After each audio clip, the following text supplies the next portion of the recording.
everybody. Welcome to another episode of Justice Wrap Up. And this is a difficult time for me because I'm a parent and I have one child who is on her way to college. She's going to Washington, D.C., where our guest hails from, to attend Howard University. And a son who's entering ninth grade because I live in Georgia and we start school in Georgia in August. So it's time for many of us parents to start preparing our kids to go back to school. You know, the summer sort of begins to wrap up. We start to notice as book bags, notebooks start to replace bathing suits and pool toys on the shelves in stores.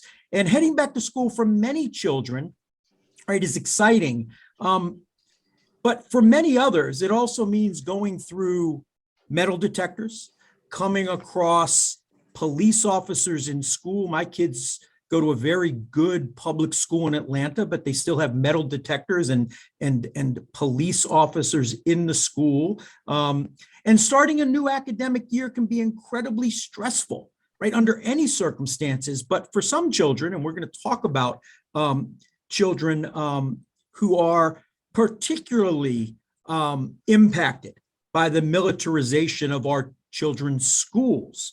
So I'm really excited to introduce today's guest. It's a dear friend of mine. We started together as public defenders 25 years ago. Kristin Henning was a juvenile defender at the DC Public Defender Service. She is now a Bloom Professor of Law and Director of the Juvenile Justice Clinic, an initiative at the Georgetown University Law Center. She's really a national expert, nationally recognized trainer, consultant in the intersection of race, adolescence, and policing, has done so much work with an organization that is near and dear to me and many others, the National Juvenile Defender Center. From 1998 to 2001, you were a public defender, right, Chris? And I got to watch her blossom as a public defender and go on to really be a leader in the criminal justice reform movement. Numerous awards, many accomplishments, but the one I think most relevant to today's podcast is that you authored a book that came out, it's now been about a year, right, called The Rage of Innocence, How America Criminalizes Black Youth. And Chris is going to share insight into what the school to prison pipeline is and how we can contribute to changing the damaged system. So Chris, before I ask you questions, I do want to give a shout out from Illy, who had an emergency. She can't be here today. She sends her love and says she is really sorry she can't be talking to you, but welcome, Chris. Thank you so much, Rap. You know, everything right back to you and Illy, just all the love and, you know, Rap talking about us being together at the DC Public Defender Service. We were all following in Jonathan Rapping's footsteps. Let's be clear about that. And Illy was always our hero. Thank you for all the work you do at the Gideon's Promise. You know, I'm happy and honored to be here with you today. So Chris, I appreciate that, but everyone who was following me is now following you, which was a wise move on their part. I want to jump right into this because I think we talk about this thing called the school to prison pipeline, and those of us who have done the work in this space sort of know what it is, but many of our listeners may not know exactly what it is. I wonder if we could start by just talking about what is the school to prison pipeline? Yeah, look, you know, I think about it as all of the practices, policies, norms that drive children from what should be a healthy, productive, effective educational curriculum into the juvenile and criminal legal system.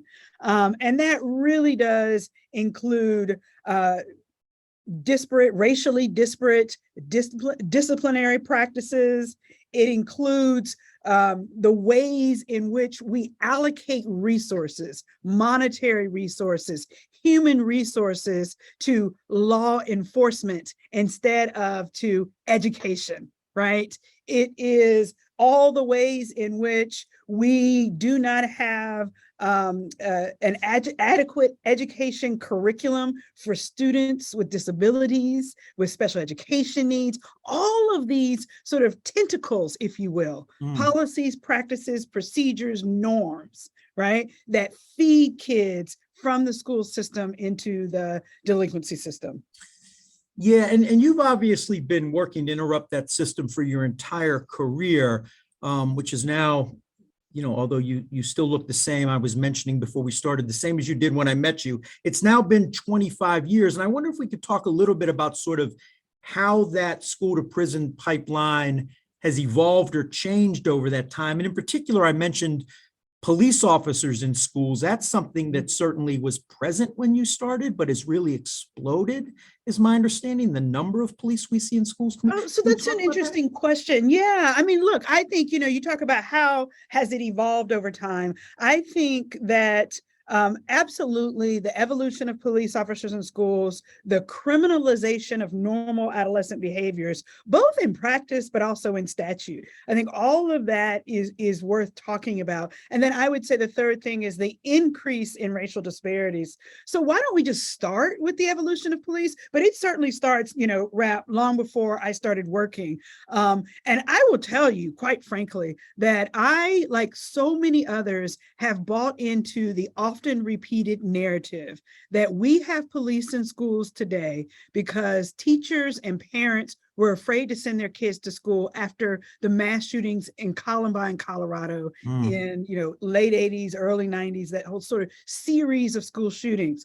But, as I dug in for research on this book that you talk about, The Rage of Innocence, How America Criminalizes Black Youth, we realized that police first appeared in schools as early as 1939 in Indianapolis in response to the earliest conversation, the earliest inkling of a conversation about the integration, racial integration of schools. And then fast forward to the civil rights era, and police in schools increased exponentially.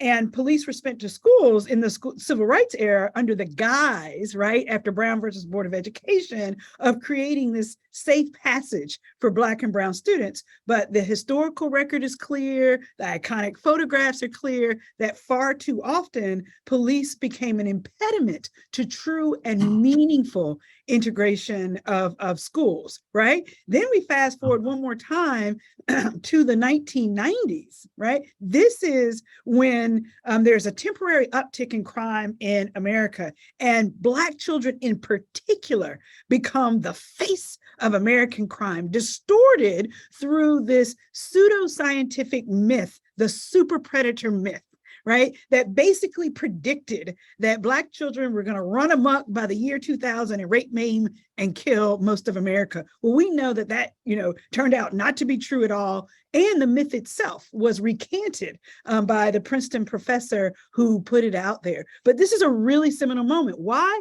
Because the 1990s is also when the federal Cops in Schools framework was created. This is the federal framework that literally funneled federal dollars into states and localities that would agree to hire police in schools. So we have this yet another explosion of police in schools.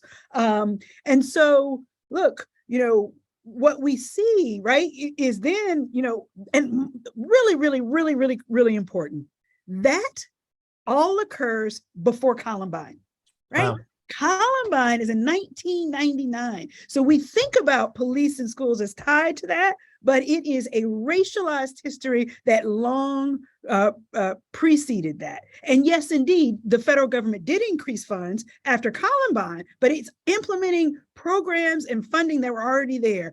And guess where police got sent? Were more likely to get sent to, after Columbine, they went to schools, urban schools with a predominantly Black and Brown presence. Not to the Columbines, not to the Sandy Hooks, not to, right, the suburban white America. And so what we see now, and I think this is really what you're getting at, is the more police in schools means more arrest in schools. More arrest in schools means more arrest of Black and Brown students, and more arrest of Black and Brown students for what? Normal adolescent behaviors. This is fascinating. I really didn't appreciate until reading your book the connection between the militarization of schools and sort of when we started to see schools becoming desegregated, right? And I think you're right that people do assume that it's got to do with these shootings. And in fact, I don't follow this nearly as closely as you, but as I watch school shootings across the country, predominantly the faces of those shooters are not Black and brown children. So it's really fascinating that your research shows that even in the wake of Columbine, police are sent to schools with predominantly Black and brown populations. And you talk so much about this in your book, but can you talk a little bit more about why it is that Black boys and girls are so much more likely to be targeted, disciplined, arrested than their white counterparts? Yeah, there's so many, layers to that answer, as our friend, Paul Butler would say, the reason is because the system was designed to work that way, to send, to reduce access for children for educational access, right? To reduce educational access for children and other resources and other opportunities, and to preserve resources for, white children. But, even putting that aside, to be quite frank, there is a long history in our country of failing to treat Black children as children, failing to see, Black children as children. And so I automatically think about, the racial bias, right? Think about both, implicit and explicit bias, right? That from the era of slavery, when Black children were treated as property of the purported slave master, right? And then into the civil rights era, when you want to resist integration, what do you say? You say that kids like Emmett Till are going to come and rape our white students, or rape our white girls. And so it's a narrative that is put forth, right, by politicians, by civilians, by business leaders who are intending to preserve power, resources for themselves.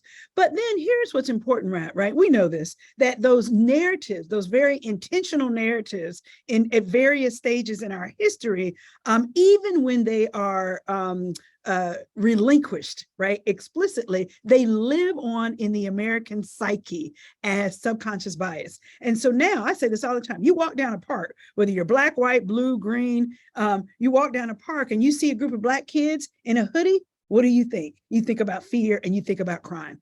And we have to own that reality. So what am I talking about? I'm talking about research that shows that Black children are, and Black boys in particular on this one, are perceived to be significantly older than they actually are. And literally,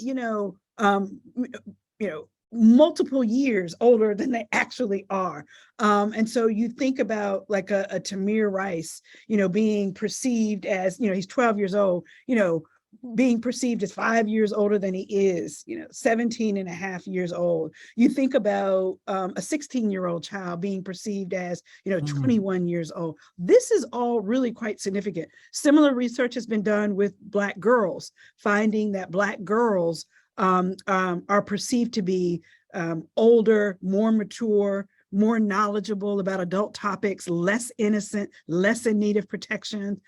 More generally, there's just a wealth of research showing that ambiguous facial expressions by Black children or Black people are perceived to be threatening and violent, while those same sort of behaviors and facial expressions on white folks are not. You think about Black folks in groups, Black teenagers in groups being perceived to be dangerous. You think about Black young males perceived to be stronger, heavier, more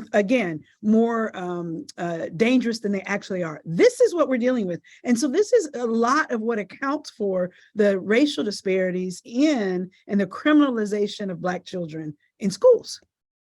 Yeah, that's fascinating. I mean, you bring up such an important point, because I think so many people think to themselves, Emmett Till is history, that we're past that era. And I'm not a racist. I'm not explicitly racist. And you bring up this concept of implicit bias, and it really explains how people, even who are well-intentioned, teachers, school resource officers, are contributing to this pipeline that is disproportionately impacting Black and brown children. And you mentioned that things that are done by normal adolescents are criminalized. And I wonder if you could talk more about that, because I know in your work you've seen what sorts of things are you talking about? So, here's the way I like to start this when I get asked that. I ask people to think about, what did you care most about when you were a teenager?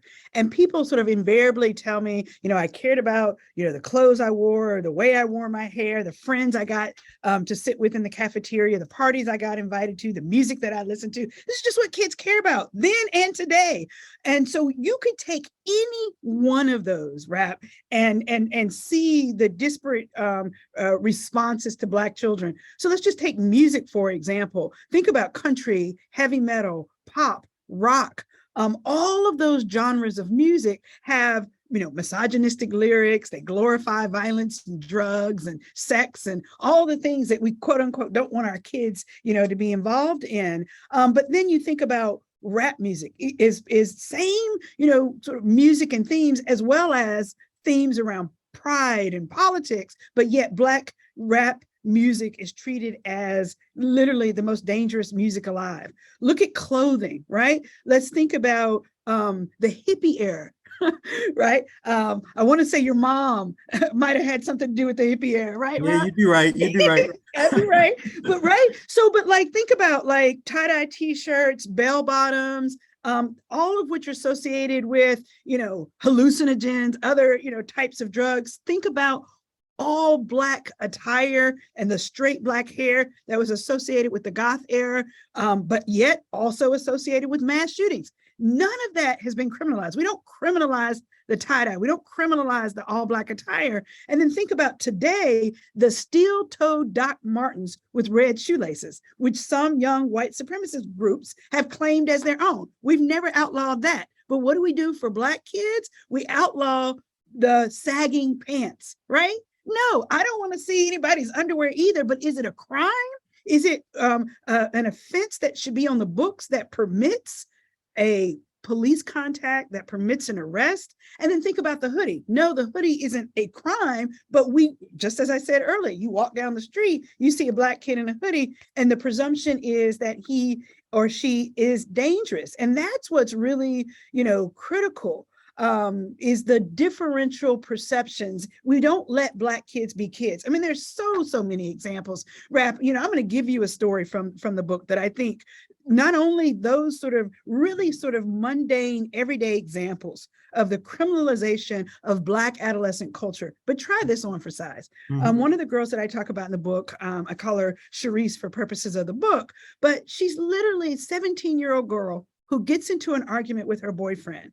During the argument, she's convinced that he's cheating on her with some other girl. So she grabs his cell phone and begins to walk away from him down the hall at school. She's scrolling through his text messages to see whether he's texted someone else. And a police officer, school resource officer, sees this and decides to intervene. What is his intervention? It's to arrest her, right? Arrest her in school, in front of her classmates. She gets charged for that, held in detention overnight, and prosecuted for a robbery, taking the property of another by stealth and violence. Come on. That's what we're talking about, the criminalization of normal adolescent behaviors. And look, from all your work on behalf of clients, we know it, and you have to. You've now successfully raised 2 teenagers. And what's the deal? They're impulsive, reactive, emotional, sensation seekers, risk takers. I like to say they're fairness fanatics, right? They don't think ahead to the long-term consequences, right? That, and of course they're right. And of course they're beautiful, resilient, and creative. But for our purposes right now, this is what kids do. This is what kids do. Chris, I don't think I ever told you this story, but Lucas, who just started 9th grade, when he was in 5th grade, he went to a predominantly white public elementary school. He was the only Black boy in his class. There were Black girls. He was the only Black boy. There was a substitute teacher, and he was playing around with a bunch of the other boys in the class, just doing what 10-year-olds do, horse playing. And Lucas is a very respectful kid. He's loved by his coaches and teachers. But this teacher was upset that they were, not doing what they were supposed to do. She singled Lucas out and said, if you're not careful, when you grow up, you will either end up in a gang, on drugs, or in jail. Now, Lucas immediately went and told Illy. That didn't go well. She immediately went to the school. That substitute teacher will not be teaching at that school anymore. But Lucas fortunately lives in a world where he's surrounded by adults who reinforce how valuable and important he is. And fortunately, right, that didn't have, I mean, it certainly has had an impact on it, but it hasn't deterred him from pursuing his goals in life. But certainly there are kids that are subjected to that and worse every day. And as a public defender, I mean, you're not just a scholar who's researched this, you continue to work in the courts. Can you talk a little bit about sort of what you're seeing with the people you're representing, not things that are privileged, but what are you sort of seeing that is, how are these kids being impacted by this? Oh, I mean, the impact is significant. I mean, I apologize for telling stories, but let me tell you a perfect example. I mean, there are just so many. One of the kids, I have a chapter in the book called Policing as Trauma, right? And it arises out of the trauma that Black children experience in contact with police, and that includes in schools as well as in the community. And I had this client who I call Kevin in the book, and sitting in the office, same office I'm sitting in right this moment, phone rings, and it's our client saying, hey, is there a warrant out for my arrest? And we're sitting there thinking, well, no, not that we know of. And in fact, guess what? We were just in court the day before. So had there been a warrant, the police would have executed, the court would have, taken him in. And so we could hear his mother in the background yelling, boy, you're just being paranoid. And comes to find out that Kevin was sitting in the window and of his apartment complex, and he was looking out onto the street. There was a police car parked in front of the street and had been sitting there for 2 hours. He was absolutely convinced that the police were waiting for him to come outside, so they could arrest him. And so like an average listener who hears the story, is thinking, well, if you didn't do anything wrong, why are you worried about the police? Well, what they don't realize is, what does it mean to get up every single day, right? And to see police officers parked in your neighborhood, parked in your parks, to have police officers stop you when you enter a convenience store, maybe stop you on the way out, ask you where you're going, where you're coming from. And then guess what? To get up, to go to school and have to enter, as you said, through metal detectors, gets wanded by the police officer. Your whole, iteration, your whole perception, is this perception of surveillance, right? Living in a police state. It has an extraordinary traumatic effect on children. It undermines, and we're talking, look, there's research showing that, children who have been the subject of, or the target of significant police stops, experience and report high rates of fear, anxiety, depression, hopelessness. They become hypervigilant. And here, related to school, that hypervigilance and distrust of police officers transfers over to other state actors, including teachers, school officials, right? And then with SROs in schools, your whole school climate is undermined. Kids tell me in my cases, kids tell us in qualitative research that they do not feel welcome and trusted in their school systems. They feel like they go to entering the front door of a school is like equivalent to entering a detention facility. There was one qualitative study that came out even showing that parents during the pandemic thought that one of the benefits of the pandemic was I didn't have to send my kid to school so that they can be criminalized by police officers and others. Now that's really sad, right? It's tragic. I mean, it's tragic. This is literally, listening to you talk, right? This is the time of year when communities of children across the country are fearing going to a school where they're less thinking about learning and more thinking about the trauma that's going to be visited upon them. It really is sort of tragic to think about. And you mentioned SROs, school resource officers. And in your book, you also talk about school resource officers and the lack of training that they have. So I mean, obviously working with children, and particularly children who have experienced trauma, requires real skill and education, and understanding and empathy. Talk a little bit about these student resource officers and what you mean by minimal training. Are they getting any training? Yeah, so here's what's shocking, and I was shocked by this. There's an older data set. It's not that old, but like maybe around 2001. Some later data sets around 2011, actually, I think it was, showing that 1% of police departments. Let's put school resource officers aside for a moment. 1% of police officers, police departments were no. Let me frame it. I want to be absolutely right with this.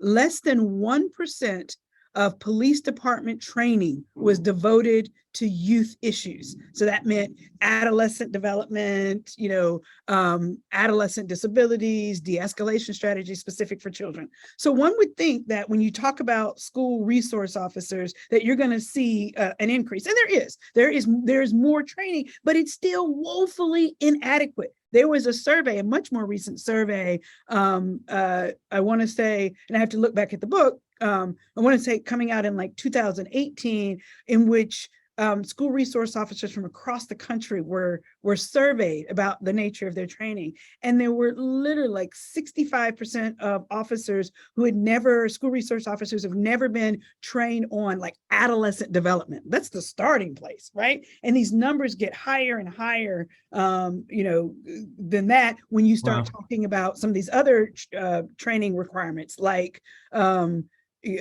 social emotional learning for kids, youth, common disabilities among young people, speech and language disabilities, and the like, learning disabilities that you see among kids, de-escalation strategies. All of that is just woefully inadequately taught in schools. So that's a lack of training. And then moreover, in addition to lack of training, there really are real deficiencies in the memoranda of understanding or the allocation of responsibilities between police officers in school systems and other school administrators. And so that's how you see that police officers show up and they do what they've always done, 24 hours a day, 7 days a week. They're police officers. They investigate, they arrest, as opposed to,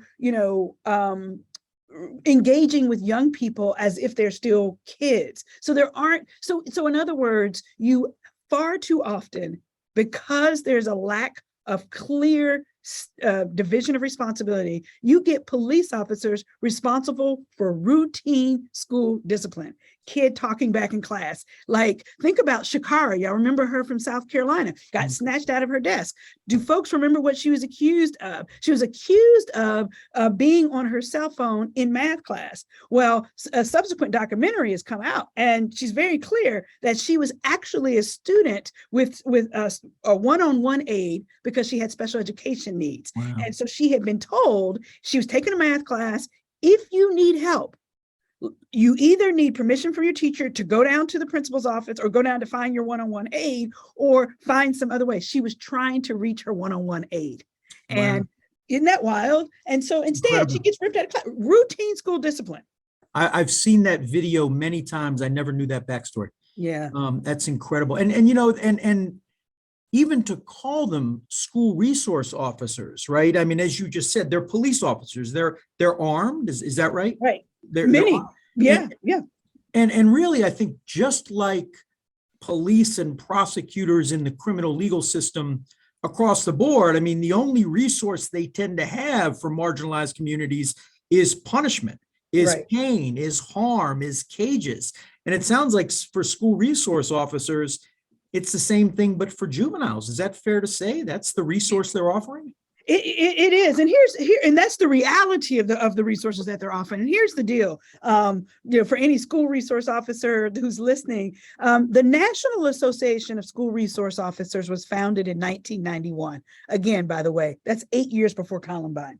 But that organization sort of has this 3-part model for what they think a school resource officer should do. School resource officer could be part counselor and mentor, part teacher, and then only third part officer, right?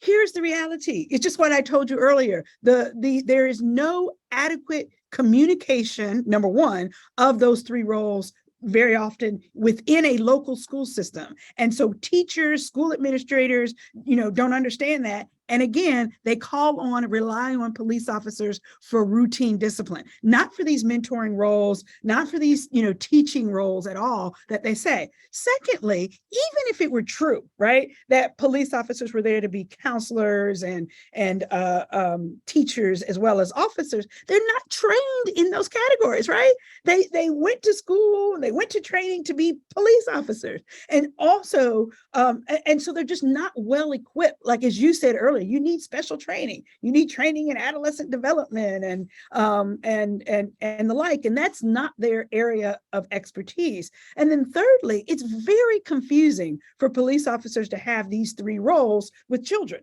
right? So imagine a child sees you as a mentor, and then lo and behold, they do something wrong, or they come to you and they confide in you that they have a problem, maybe a drug problem. What happens? They get arrested. Right. So really, officers, can't play these three roles. And look, I don't have a problem with an officer who wants to be a mentor, but go do that off time outside of school, right, in your community, right? Without the uniform on.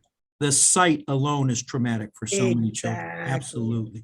So Chris, obviously, I'm going to ask you about public defenders and the role that public defenders can play in interrupting the school to prison pipeline and in helping find children resources. But before I do that, I want to ask you one more question before I get to public defenders. Yeah. And that is, you've clearly talked about today in your book about the role that this narrative around children and how Black children are seen as dangerous, as older, as menacing. How do we address that? It's been going on in America for 400 years. What are some thoughts about how we get at the root of this problem? Yeah, no, you're asking the $1 million question right here. You really are. We need a massive cultural shift, right? A massive, like I talk about this, a massive shift you said it too, in the narrative. And part of that is, I really think part of what Brian Stevenson talks about, proximity, is the ways in which every single one of us in this country, need to get proximate to young people to help us break, right, interrupt our assumptions and biases that we have about Black children.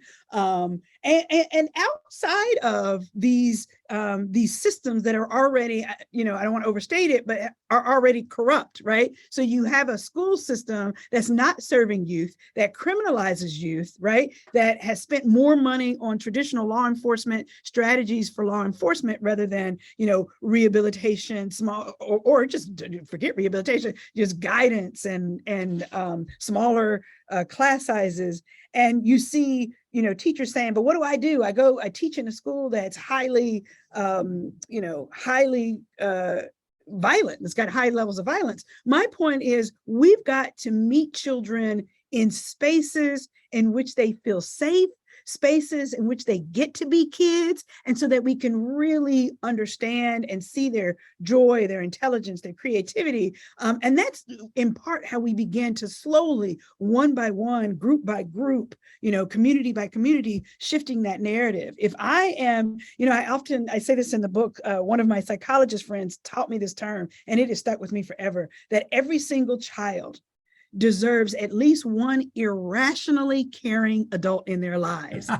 And, and children do even better if they've got a team of irrationally caring adults. That means, look, all of us made mistakes when we were kids. Kids today are making mistakes, but we're not going to give up on them. We're not going to embarrass them, shame them, criminalize them, lock them up in jail. That doesn't mean that we're not going to hold them accountable, but we do so in a way that's humane and it's loving and redirecting. correcting. And that helps us get proximate also. So all of that is a part of shifting the narrative. It's really got to start on a grassroots level. But I also think the media's got a role to play. And I hope, to be quite frank, books like this, I say, like with the Rage of Innocence, I want people to read this book and see themselves in it. And they'll be like, ooh, I did that when I was a kid and I never went to jail, right? I never got arrested. Or you have kids of your own. Ooh, my kid did that last week. I didn't call the police. That's what I want. Yeah, no, absolutely. I mean, Chris, you wrote a masterpiece, and I think one of the things, it does many things so well, but one of the things is it does bring readers in proximity to children most impacted by this really war on youth, war on adolescence, war on childhood. And I'm so glad you brought up Bryan Stevenson and this concept of proximity, because I also love that Bryan says that. And proximity is much more than just standing close to someone, right? These these school resource officers are surrounded by children every day, but it's putting down the badge, it's putting down the gun, and it is trying to see the human being behind the assumptions that you have. And that really brings me to public defenders, because I often have said that I agree that with Bryan Stevenson, that we cannot have justice if we don't get proximate to the people our decisions impact.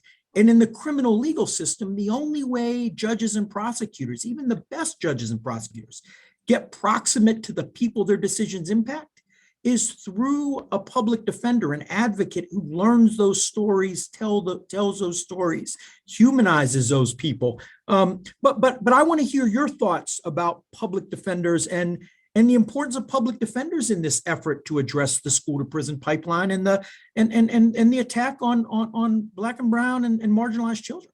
Yeah, we have to fight on multiple levels, right? At the policy level, in individual case level, and as a part of this whole sort of narrative shifting. I think we are well situated, one, at that sort of narrative shifting, right where we just left off, this idea that we are indeed proximate by virtue of the fact that we represent kids who are being referred to the courts from the school system. Are we as defenders tracking those stories? I say to folks all the time, I keep a file of shock and awe cases. And guess what, Rap? I've been doing that since I was at PDS and didn't even know that I was going to write a book from it. I had no idea. But there were these cases that would just drive me crazy. And I would say, I'm keeping this police report forever and put it in a file. And so when it came time years later to write my book, I look back and I'm like, oh my God, but this is it. And think about, I'm just now thinking about it as you asked the question, how many of the stories in my book originated from some school, context. So one, it's tracking those narratives and sharing these stories. But then also there's really on a very grassroots level, we as defenders can insert ourselves even in that school process, right? So one, I say for every single defender, you've got to know your school regulations. Do a FOIA request, have on hand, what are the school discipline regulations in your school?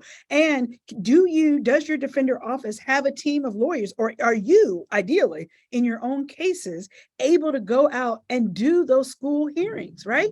Kids are entitled under Goss v. Lopez to have a school disciplinary hearing. And we as defenders, at least in those cases, right, in which they're not only being disciplined, but arrested, we should be there. And there's so much value to being there, in part because we get discovery to prepare us for the case in the criminal court, but we also get to build relationships at the school level. Can we cultivate allies? Can we get them to withdraw criminal cases and handle the matter in the school system? Is one really critical piece. But then also, if the school isn't following the regulations, if there is evidence of racial disparity in the response to kids, are we tracking that, right? Is there some mechanism for us to track what kids are being arrested for at school in our local communities? What racial demographics, all of that is really critically important. Also knowing what the federal special education laws, Individuals with Disabilities and Education Act, Is that right? You'll forgive me, but IDEA, idea. You could tell I'm not an education lawyer, but I'm a special education lawyer who knows just enough, Just enough. just enough to be dangerous. But look, we got to know enough to sit at the table and to partner with education advocates, right? So many of the kids, you talk about racial disparities in the school to prison pipeline, the intersection of race, developmental cognitive disabilities, and school discipline is even higher. Wow. Higher, right? So kids with speech and language disorder, kids with autism who have a hard time sometimes following instructions, at least in a linear way, kids who, have a mental health crisis or a meltdown of some sort in class. All of that gets perceived, particularly for a Black and brown child, that gets perceived as dangerous and threatening when it is, in fact, part and parcel or a manifestation of their disability. So we as defenders need to be working and aware of that as well. Yeah. So Chris, last question. Sure. So as you know, I work with public defenders all across the country, many of them working in really challenging environments. And I think for every public defender, even those of us who were in offices like DC, which is relatively well resourced and we had a lot of support, it is a job that can crush your soul and do violence to your spirit.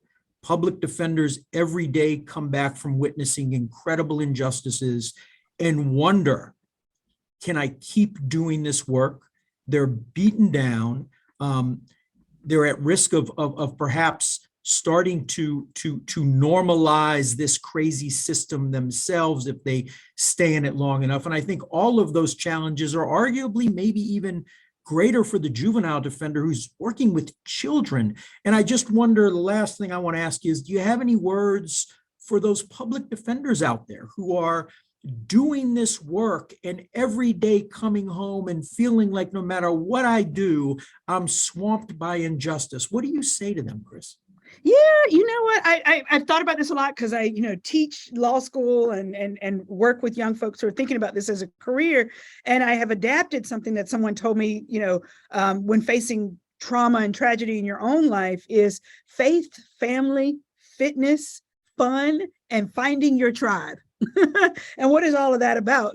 Faith is literally, barring, look, for Martin Luther King, the moral arc of the universe is long, but it bends towards justice. And I draw upon that because literally whatever your faith is, whatever that faith walk is, what is the spiritual guide that lets you know, look, there are going to be some terrible days for your clients, and vicariously for you, trying to escort your client through this system, but having faith that each one of those moments, right, every touch, every opportunity you have to work with that client is a blessing, or you to see it as a blessing, and that slowly you're making a difference and plugging away at change and reform in the system. And family is just that, like understanding that, coming home and prioritizing family. And sometimes a lot of us who are defenders have family who don't get what we do. Now, I'm fortunate, I'm blessed. You are too. You got Illy and you got your parents, like you got your mom, like, look, but not everybody gets it. But understanding, look, putting that aside, I've got family, this is important.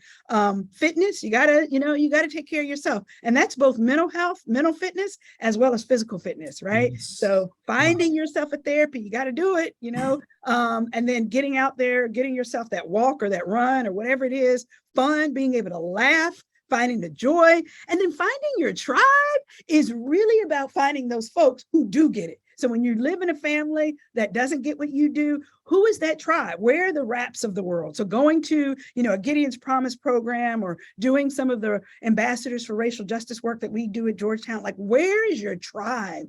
Who am I going to find, right, in my office? Not every defender office, to be quite frank, gets what, this effort, this drive towards racial justice, but who are my allies? Who are my accomplices on racial justice reform? That's what it is. So that's a fantastic way to wrap it up. I love finding your tribe. I think I first found my tribe when I came to PDS. I think coming to the South and seeing the absence of a tribe led to building Gideon's Promise, which is now, part of my larger tribe. I'm grateful, Chris, that you're part of my tribe and have been for 25 years. And I don't think I'm mischaracterizing it to say that, you're an amazing author, teacher, defender, friend. You wouldn't be as great at any of those things if you hadn't had the experience as a public defender that you had. Those of us who have done this work, we can't divorce being a public defender from all the other stuff we do. I just want to thank you, Chris. I want to thank you for this amazing book, which is a gift to the world. I hope everyone goes and buys a copy and buys it as gifts for their family and friends. I want to thank you for taking the time to just have this conversation, this important conversation with us. I want to thank you for just being a friend and all the work you do. I am sorry Illy can't be here, but on this edition of Justice Wrap Up, I will just close by saying this is Jonathan wrapping it up.